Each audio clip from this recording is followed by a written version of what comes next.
Hello. The way I discover music, mostly I would say I do it with my friends or via my own self-exploration.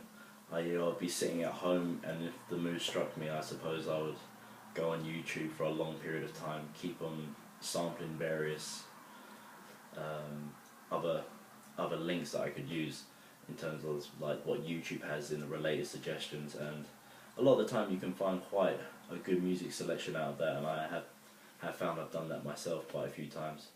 A lot of the time I also use Spotify. I find that's quite easy to find independent music artists, maybe more I'd say, or I don't know, just any. It's good to listen to a long stream of music instead of YouTube, where adverts can kind of ruin what you're listening to at the time. In terms of when I'm sold extras as another incentive on videos, not videos, I mean music memorabilia, I wouldn't say it's the biggest incentive for me, because a lot of the time these days people are using technology, and the need or the want really for extras would have to be quite great, meaning that I like the artist quite a lot to use that, or to buy that item, should I say. The way I discover and the way I find music, I would say, is via iTunes, which I can show you now. One sec.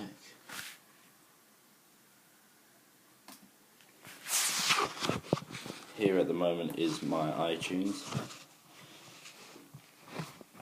and as you can see,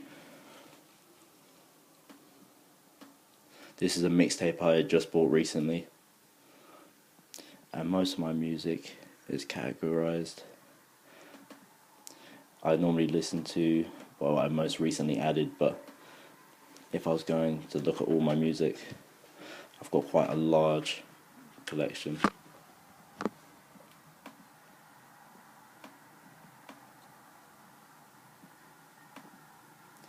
I'd also go onto YouTube via Google and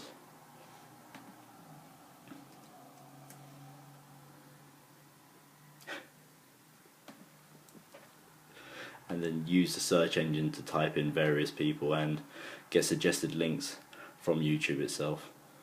As you can see, it suggested me here an album that I've listened to previous.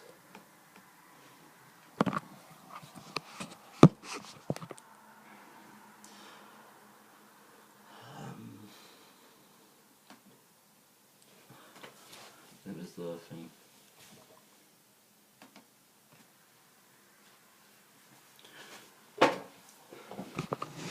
The sorts of places my conversations take place with music, I suppose sometimes at work, but not so much so, as you're not in the right environment particularly to talk about music, but more so with closer friends, I would say, and sometimes with family. I do have a good conversation with my dad from time to time about music, as I suppose I respect his music taste as well as he would mine. From my own experience of buying music has vastly changed due to obviously technological advances, and the way people listen to music is a lot more done online these days, and so the material aspect of buying music these days is kind of gone. So it would take something quite big, as I've said previous, to make me want to buy a vinyl, as I've done so. But having a collection is also another big part of having the material side of music. So it's nice to not just have stuff on your iTunes, as you have like an actual material object that you like, and that you can, I don't know, have as I said, a collector's item.